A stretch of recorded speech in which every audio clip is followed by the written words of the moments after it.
Bonjour à toutes et à tous. Merci beaucoup d'être là aujourd'hui pour cette Agora Codoc et Gustave Roussy.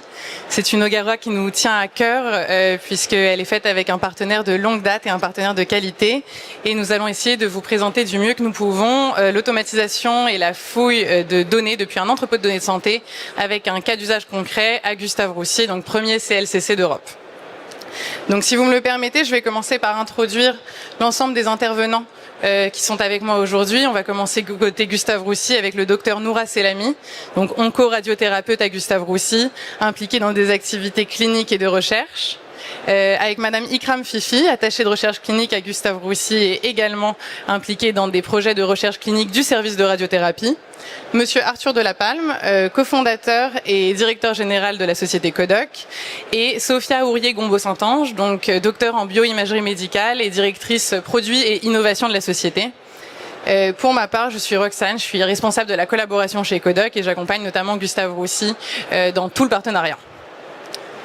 Le but aujourd'hui, et je vais laisser la parole tout de suite à Monsieur Delapalme, c'est de déjà commencer par une petite histoire de Codoc et revenir sur la genèse de notre société et de nos activités. Arthur, nous avons été fondés en 2017. Est-ce que tu peux nous en dire un petit peu plus sur l'histoire de Codoc ? Donc Codoc est une entreprise qui est née à l'hôpital, à l'Institut Imagine. Donc l'Institut Imagine est actionnaire cofondateur de Codoc. On fait partie de ces spin-offs qui ont été créés à partir de la recherche publique. Et la vision derrière Codoc, c'est démocratiser l'usage des données. Et donc le point de départ de l'entreprise, c'est à l'hôpital Necker, le fait d'avoir rassemblé une base de données de plus de 500 000 dossiers patients avec des millions de comptes rendus médicaux, de l'avoir mis entre les mains des médecins. Ce qui avait été fait par la plateforme Data Science d'Imagine, qui déclenchait une adhésion, un enthousiasme assez hors norme quand on présentait ça en salle de staff. Et ce qu'on a fait avec Codoc depuis 2017, c'est d'industrialiser cette démarche et de diffuser le système dans les établissements de santé. Donc concrètement, notre métier, c'est rassembler les données diverses, hétérogènes et surtout textuelles qui sont produites au cours du soin et de les mettre à disposition des soignants avec un moteur de recherche avancé. Aujourd'hui, on a diffusé la solution dans 20 établissements de santé en France et en Belgique, avec un panel particulièrement diversifié. Il y a des CHU, des centres de lutte contre le cancer, des groupes d'établissements privés, des ESPIC, des centres psychiatriques. Donc ce sujet des données, c'est un sujet qui intéresse tout le système de santé, des groupes de centres de médecine de ville aussi. Et voilà, on continue notre chemin.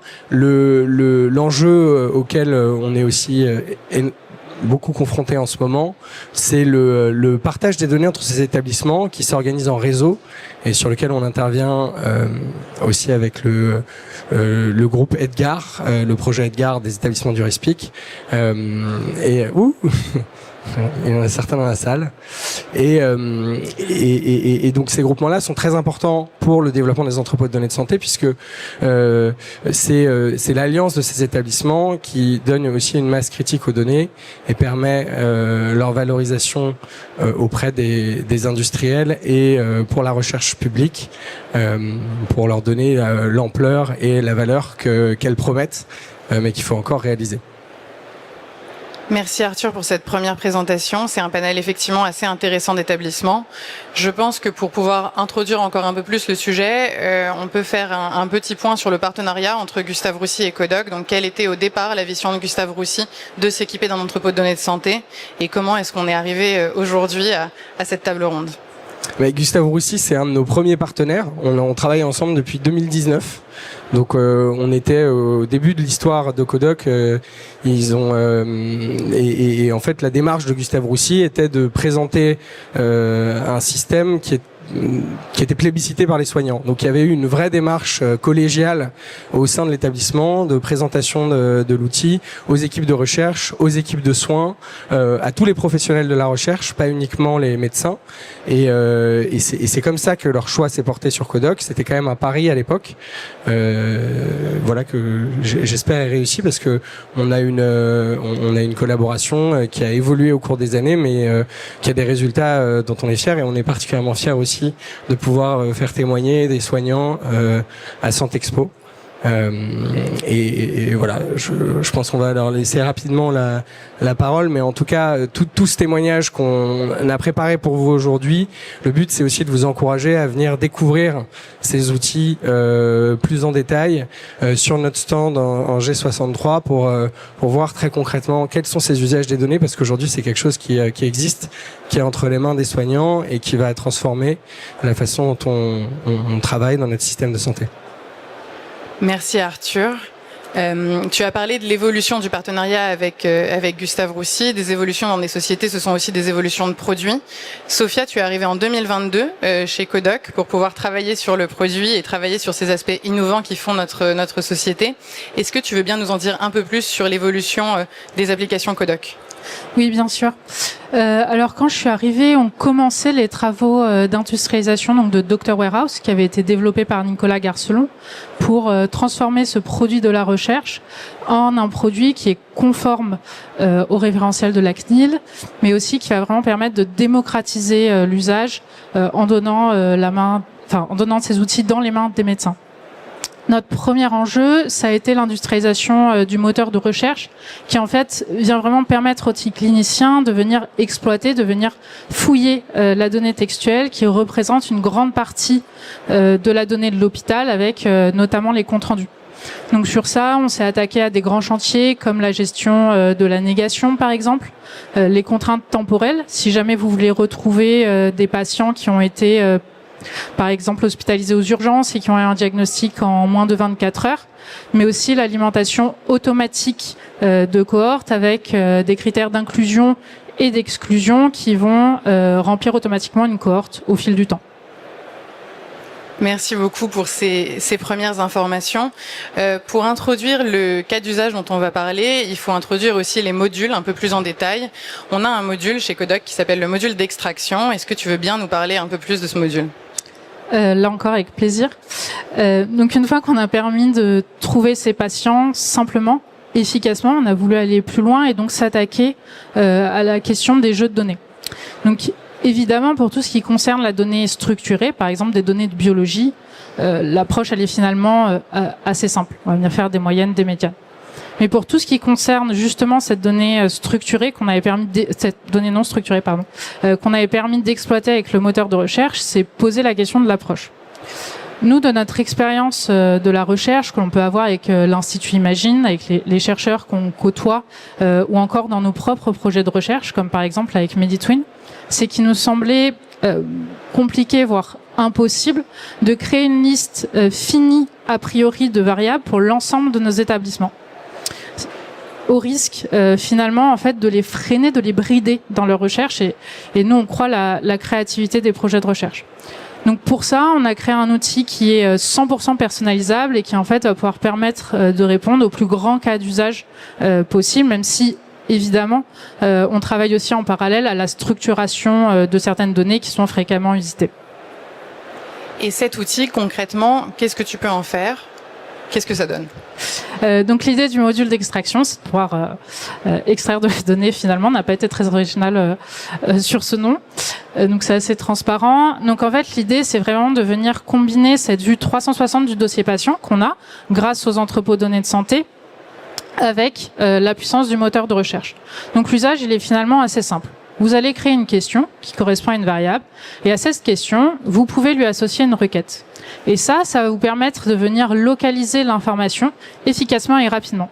Et ça, c'est déjà un énorme gain pour la restructuration de données. Ça va, c'est ce qui a été publié par Sophie Kennel, venir diminuer les erreurs de saisie et accélérer le temps de remplissage. On a ensuite évidemment voulu ajouter une seconde couche d'automatisation. Donc ce qu'on a d'abord fait, c'est que par exemple, si vous avez une liste déroulante, pour chacun de vos items, vous allez pouvoir associer une requête. Et si jamais vous trouvez les termes recherchés, vous allez pouvoir cocher automatiquement l'item. Deuxième phase d'automatisation, admettons que vous ayez des variables avec un certain pattern, comme par exemple le grade d'une tumeur ou la taille. Là, vous allez pouvoir rentrer une expression régulière qui va vous permettre d'extraire automatiquement dans votre document la variable que vous souhaitez. Donc ça, c'est la première phase sur la création de questionnaire. Et vient ensuite l'extraction. Vous avez 2 phases possibles. Soit vous venez relire patient par patient, variable par variable, et donc vous avez toujours accès à la fois à ce que vous a trouvé le moteur de recherche, mais aussi à l'entièreté du dossier patient. Soit vous pouvez lancer automatiquement l'extraction sur toutes vos variables, et souvent vous combinez un petit peu des deux. Et ça, à la fin, ça va vous donner votre jeu de données. Et pour répondre à la seconde partie de ta question sur quelles sont les prochaines étapes de développement, évidemment, on a envie d'aller plus loin sur l'automatisation, avec notamment l'usage de prompts, mais aussi de mieux s'intégrer à l'écosystème de recherche, avec notamment un interfaçage avec REDCap. Merci beaucoup Sophia, merci Arthur pour cette introduction de Codoc. On va maintenant vraiment rendre la parole aux soignants à Santexpo, je vais vous rejoindre d'ailleurs. Et je vais commencer par une première question pour toi Noura. Tu partages tes activités à Gustave Roussy entre activités cliniques, donc directement avec le patient, pour le soin, et activités de recherche. Comment est-ce que tu arrives à retrouver un équilibre dans ces 2 activités, dans ces 2 types qui sont quand même assez prenants d'activités? Pour dire la vérité, je n'arrive pas à avoir un équilibre. Ah oui. Pour te dire la vérité, je n'arrive pas vraiment à avoir un équilibre parce que mon activité clinique est assez prenante. Donc mon activité de recherche, même si j'essaie de trouver le temps, je n'y arrive pas parce que j'ai pas le temps.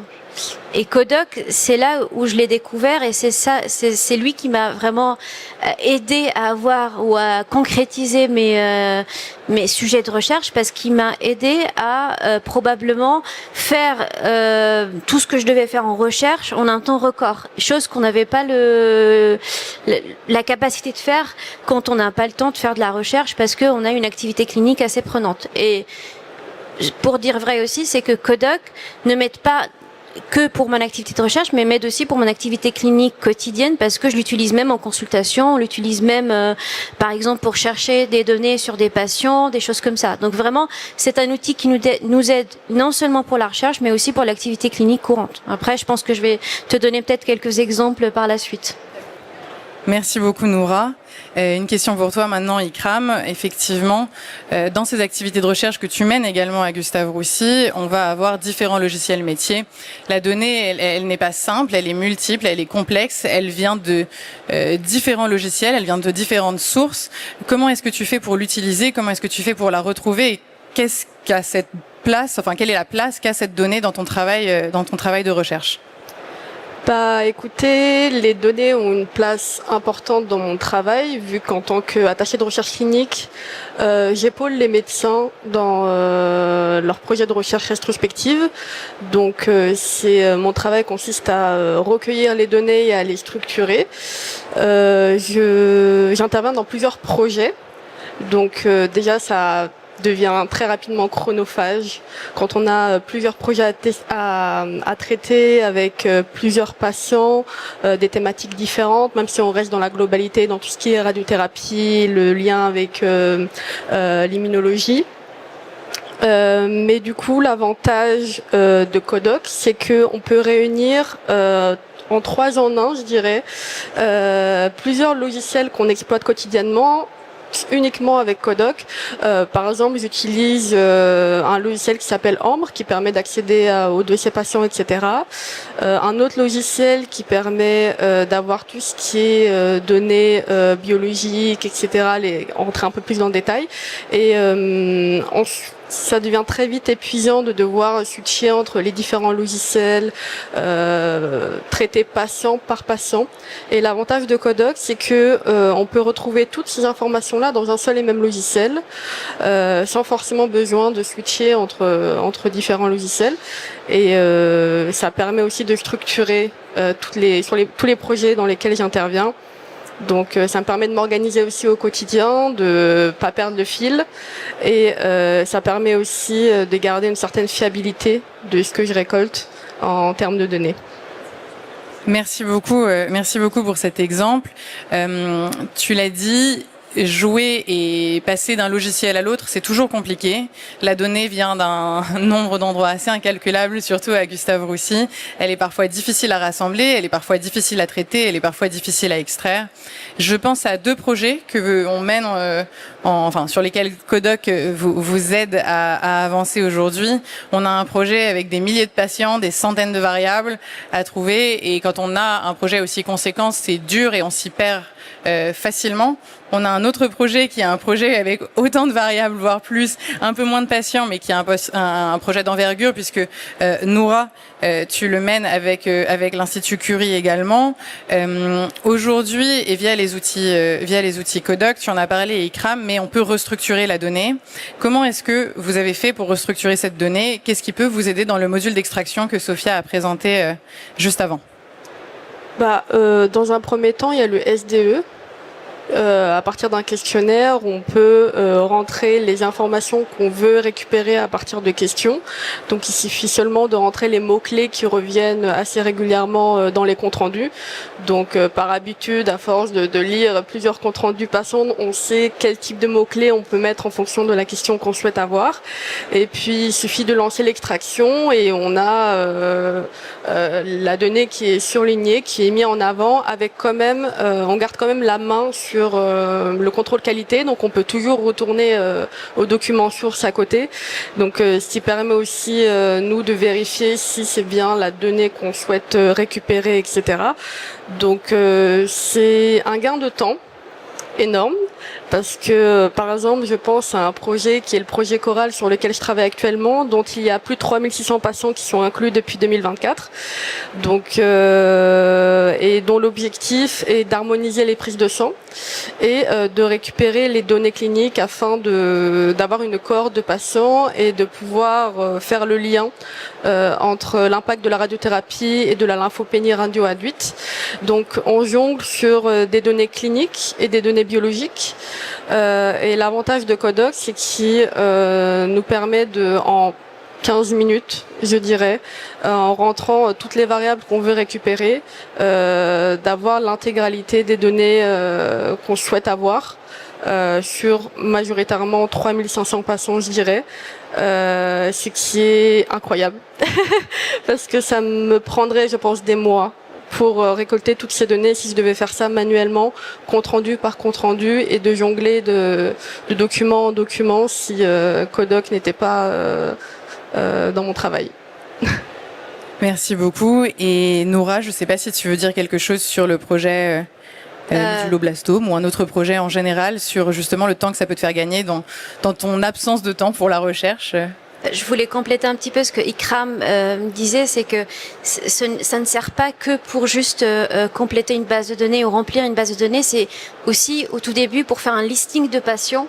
Ça aussi c'est très important. D'habitude, pour faire un listing de patients, on se sert de plusieurs bases de données, notamment en radiothérapie, pour faire un travail sur un projet, une étude. On a un listing de radiothérapie et on peut peut-être avoir besoin d'un listing en anatomopathologie, un listing en chirurgie. Et à ce moment-là, on passe du temps à retrouver ces patients-là, on passe du temps à corréler toutes les données de patients pour essayer d'avoir un vrai listing de patients. Et là, ça peut prendre des mois. La dernière fois, je t'avais demandé de faire un listing des patients. Par exemple, on avait pris comme exemple les méduloblastomes adultes traités à Gustave Roussy depuis le début de la création de Gustave Roussy. On a mis des mots-clés, on a modifié les mots-clés ensemble et en même pas 10 minutes, j'avais la liste de tous les patients. Ça, je ne l'aurais jamais eu en un temps aussi record. C'est absolument pas possible. Et probablement que je n'aurais pas eu une liste aussi exhaustive que celle que tu m'as faite. Donc je pense que c'est un gain de temps déjà pour le listing, pour le remplissage de la base de données, parce que comme disait Ikram, maintenant, avec l'autocomplétion, avec tous les mots-clés qu'on peut rentrer, il nous fait le travail pratiquement en 15 minutes, même 20 minutes. Et après, c'est à nous de vérifier si tout est bien complété. Ce qui est bien aussi, c'est qu'on peut travailler tous ensemble sur la même base de données, on peut partager la base de données ensemble. Donc à ce moment-là, chacun fait son travail sur des variables qu'on aurait décidé ensemble, et ça nous permet de vraiment avancer assez rapidement sur le projet. Est-ce que vous avez une idée de ce que vous auriez fait pour ces projets sans Codoc ? On aurait pris beaucoup de temps et probablement qu'on aurait abandonné à la fin, je pense. Je pense pas, mais je pense qu'on aurait demandé à plusieurs personnes de travailler sur le sujet et probablement qu'on aurait eu besoin de beaucoup de temps et peut-être qu'on aurait pas eu la liste exhaustive comme je disais et peut-être pas les données fiables comme disait Ikram aussi. C'est très clair. Est-ce qu'il y a certains projets dont vous avez envie de nous parler un peu plus en détail? On a ce projet sur les méduloblastomes. Vous avez d'autres projets aussi en cours avec la radiothérapie. Quelles sont les prochaines étapes? Quelles sont vos prochaines envies de projets et d'utilisation du coup des outils Codoc potentiellement dans certains sujets? Je voulais parler aussi de mon utilisation de Codoc en clinique et en pratique clinique parce qu'il n'y a pas que la recherche pour Codoc, parce que également en consultation, ça nous aide aussi. Mais en fait, c'est assez bluffant parce que je peux me retrouver en consultation devant un patient. Généralement, on a notre base de données, on a plusieurs logiciels à Gustave Roussy, on s'aide de ces logiciels-là, et des fois, les documents ne sont pas bien classés dans nos logiciels.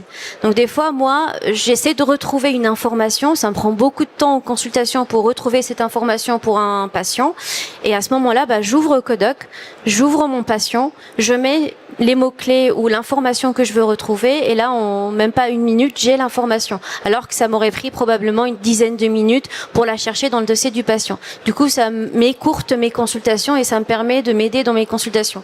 Une autre utilisation qu'on a eue aussi assez récemment, c'est que des fois, en réunion de concertation pluridisciplinaire ou quand on discute de certains dossiers assez complexes, ça nous arrive de nous remémorer donc des patients qu'on a traités il y a un certain moment en disant voilà, on a eu ce cas il y a très longtemps, il y a des années, on a fait ça et ça et personne n'a su retrouver le nom du patient. À ce moment-là, on a eu l'idée, on a pris Codoc, on a mis les mots-clés et on a eu les patients qui ont été traités il y a un certain temps, c'est vrai, mais ça nous a permis de retrouver les noms des patients assez rapidement. Et donc ça, c'est encore une utilisation de Codoc. Donc je pense que en clinique et en recherche, c'est vraiment une aide assez précieuse. Merci beaucoup pour cette aide clinique. Et merci beaucoup pour avoir présenté ces projets.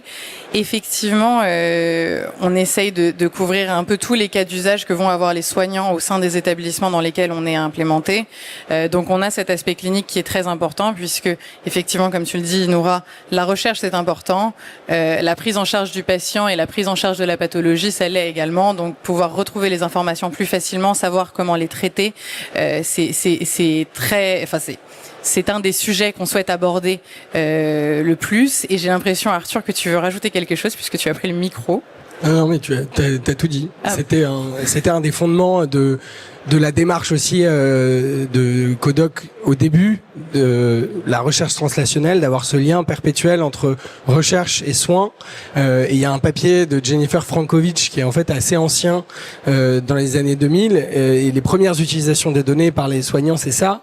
C'est comment prendre la meilleure décision clinique à partir des données disponibles. Et ces données disponibles aujourd'hui dans les établissements de santé, elles le sont pas vraiment. Et alors, il y a énormément le monde a beaucoup changé depuis le milieu des années 2000. On a quand même digitalisé beaucoup de choses. Maintenant, il y a l'intelligence artificielle qui vient apporter de nouveaux outils. Mais ce problème fondamental de dire comment est-ce que toute la donnée disponible est accessible là où on en a besoin, c'est clé et ça a un impact direct sur la qualité des soins. Et c'est en fait le travail c'est vraiment le travail du soignant. Et donc ça fait partie des choses intéressantes aussi dans le développement de Codoc, c'est se rendre compte que en fait les soignants que parfois on présente un peu comme les gardiens du temple de la façon ancienne de faire les choses sont en fait extrêmement ouverts et moteurs sur les transformations qui sont apportées par la numérisation et l'intelligence artificielle parce que c'est le cœur de leur mission d'une certaine façon. Tu as raison, et effectivement les soignants, les professionnels de Gustave Roussy sont moteurs, autant dans la partie clinique que dans la partie recherche. Ils sont moteurs aujourd'hui sur les projets que vous avez, ils vont être moteurs aussi dans les prochains mois, les prochaines années, les prochaines décennies. Qu'est-ce qu'on peut vous souhaiter pour le futur? Qu'est-ce qu'on peut vous souhaiter comme accompagnement? De quoi est-ce que vous avez besoin? Quelle est la priorité? Peut-être une meilleure gestion de données, donc avec vous, je pense.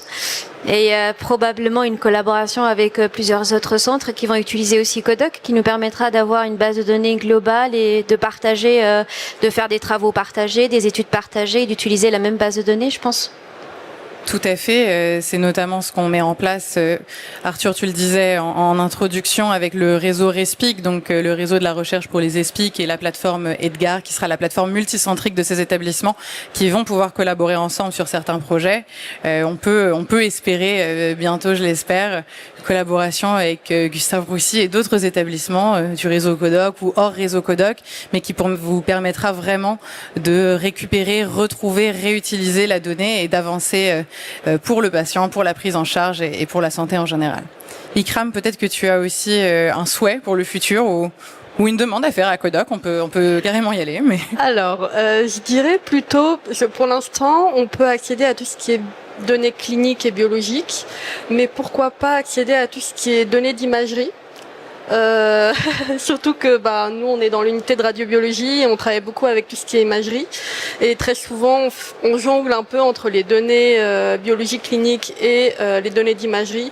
On travaille souvent en faisant le lien entre ces deux bases-là et ce serait, je pense, intéressant de pouvoir utiliser Codoc et avoir accès aussi aux données d'imagerie. Ça nous permettrait encore plus de tout regrouper dans un seul et même logiciel et je pense que ça nous simplifierait aussi la tâche dans ce côté-là. Oui. Peut-être pour répondre à cette demande, ça fait partie évidemment de nos perspectives. Aujourd'hui, c'est vrai qu'on est plutôt sur le lien. On a après tous les comptes rendus d'imagerie qui permettent déjà d'avoir un certain nombre d'informations, mais c'est vrai qu'on réfléchit aussi sur comment. Alors là, c'est plus dans les espaces de travail, mais comment est-ce qu'on peut ramener des données d'imagerie, des DICOM et en fait permettre après de les manipuler. Donc tout ça, c'est en cours de réflexion. Donc on sera ravis d'en rediscuter avec vous. Je voulais ajouter les données de la radiothérapie aussi, mais je pense que c'est déjà un sujet qui est en cours de réflexion. C'est un sujet en cours de réflexion avec l'établissement, puisque effectivement, vous l'avez vu dans l'introduction, on va être capable d'intégrer un certain nombre de logiciels, un certain nombre de bases de données. Donc on s'adapte un peu aux demandes des établissements. Et effectivement, Mosaïque, donc le logiciel de radiothérapie de Gustave Roussy, est un logiciel sur lequel aujourd'hui on est en train de réfléchir. Donc on va regarder ce qu'on peut faire. Mais en tout cas, vous aviez, je pense, les oreilles les plus attentives aujourd'hui autour de cette table ronde pour pouvoir faire ces demandes. Donc je vous en remercie. Et peut-être aussi l'intégration de l'IA, je pense, parce que ça aussi, c'est un sujet assez important. C'est un sujet important. C'est un sujet d'ailleurs qui mobilise beaucoup ce salon et sur lequel l'équipe de Sophia, donc encore une fois directrice produit et innovation, réfléchit. Et Sophia, si tu veux dire un mot. Oui, bien sûr. Donc c'est complètement un projet également auquel on réfléchit. En fait, nous, notre approche, c'est que dans tous les cas, on n'est pas dans un futur proche, en tout cas, prêt à lancer des algorithmes d'IA pour justement diagnostiquer des patients. Donc, nous, ce qu'on se dit, c'est que dans tous les cas, il faudra garder, et c'est ce que tu disais, Ikram, ce contrôle sur la donnée, ce retour à la source. Donc, nous aussi, tel qu'on l'envisage, de même qu'il y a des expressions régulières qui permettent ensuite de localiser l'information. On a envie demain de pouvoir mettre des prompts qui vont permettre aussi de restructurer la donnée. Mais tout ça, ça sera dans un logiciel qui devra permettre, à mon avis, de toujours garder le contrôle sur la donnée parce que, encore une fois, on le disait, la qualité de la donnée, c'est extrêmement important et vous faites des projets qui ont des grands impacts pour la santé de demain. Et donc, nous aussi, on doit être garant d'une certaine qualité. Je pense que c'était le mot de la fin avant les questions. Je voudrais vous remercier à nouveau, Noura et Ikram, d'être venus à Santexpo pour partager votre vision de la recherche, pour partager votre vision des activités cliniques et de la difficulté d'utiliser la donnée aujourd'hui. On voit trop peu souvent les soignants sur les scènes de Santexpo et donc c'est toujours un plaisir de vous avoir avec nous. On vous remercie puisque effectivement on a toute la partie visible des publications, de la recherche en général et on a cette partie parfois invisible qui est trop vite oubliée de toute l'activité qu'il faut réaliser pour pouvoir et prendre en charge les patients, les traiter, les soigner, les accompagner comme vous le faites au quotidien à Gustave Roussy et également pouvoir contribuer à cette recherche nationale, européenne, mondiale comme vous le faites. Donc on va vous vous souhaiter tout le meilleur pour la suite de vos projets. On va continuer à vous accompagner, donc on va pas. On espère bien. Oui, c'est pas un adieu sur scène, pas du tout. Mais effectivement, on va continuer à vous accompagner. Et en tout cas, encore merci d'être intervenu. Arthur, Sophia, merci beaucoup de partager votre vision de ce que doit être la réutilisation de la donnée et rendre la donnée aux soignants depuis des années. Et merci d'être intervenu. Et je pense que maintenant, on va pouvoir aussi vous laisser la place pour quelques questions. Si vous avez du coup des questions, que ce soit pour Noura et Ikram ou bien pour le personnel Codoc.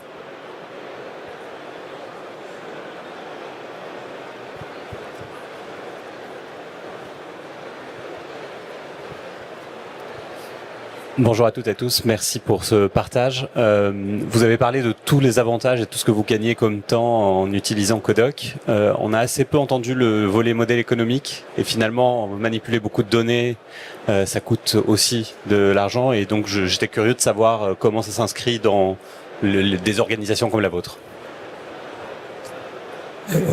C'est une très bonne question et en fait c'est une licence annuelle qui est payée par les établissements de santé. Et l'équilibre est pas facile parce que les établissements de santé ont des budgets quand même limités.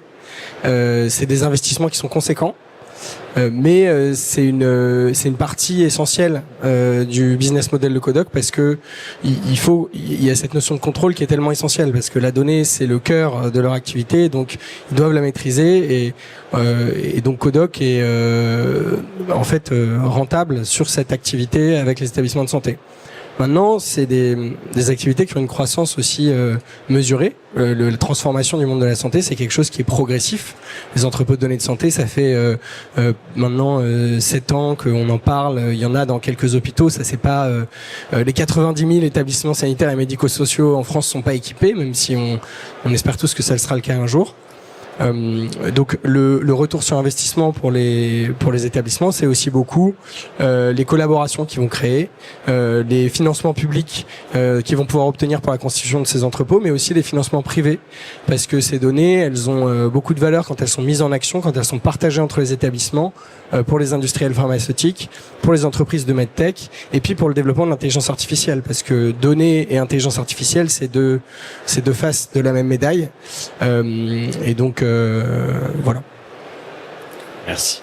Et on peut aussi rajouter, effectivement, il y a le modèle économique. Aujourd'hui, nous, le but, c'était vraiment de montrer un peu plus ce que ça donne dans les mains des utilisateurs.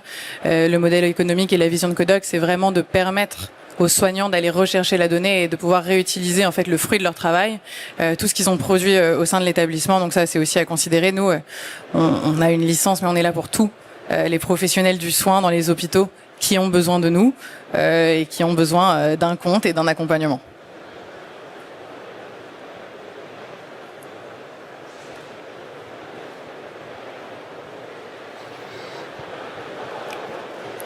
Oui, bonjour, Romain Bonfillon, Mind Health.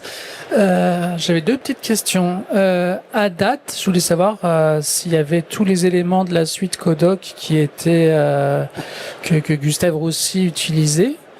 Et puis j'ai cru comprendre que Gustave Roussy aussi faisait usage de la solution Lifen Data Lab.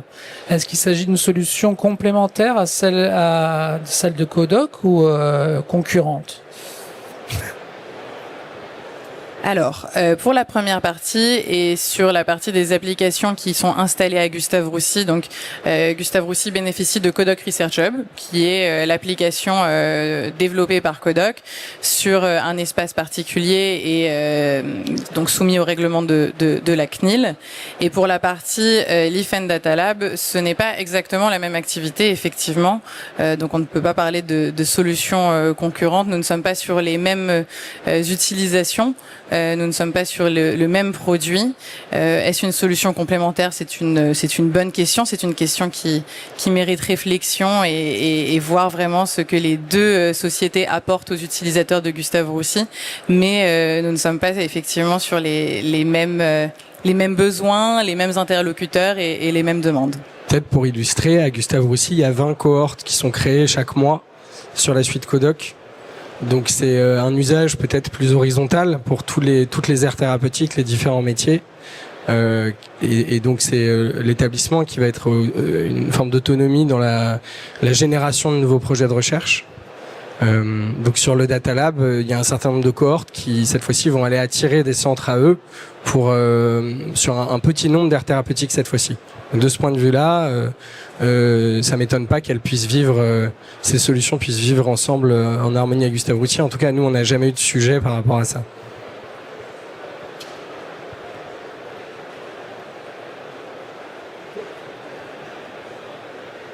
Est-ce que peut-être quelqu'un a une question pour Noura ou Ikram?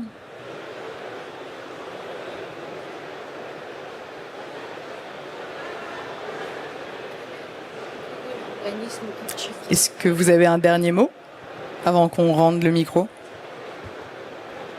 Juste pour dire qu'on est ravis d'être là. C'est ma première fois à Santé Expo Super. et on vous remercie pour l'invitation. Un grand plaisir. Merci encore d'être venu. On va refaire un petit tour nous aussi pour vous présenter un peu le salon.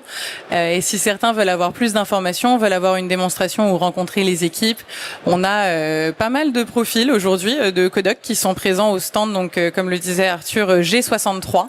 On a les équipes techniques, on a les équipes DPO, on a les chefs de projet qui déploient les applications. Donc n'hésitez pas. Je pense qu'on trouvera forcément quelqu'un pour répondre à vos demandes. Merci à tous.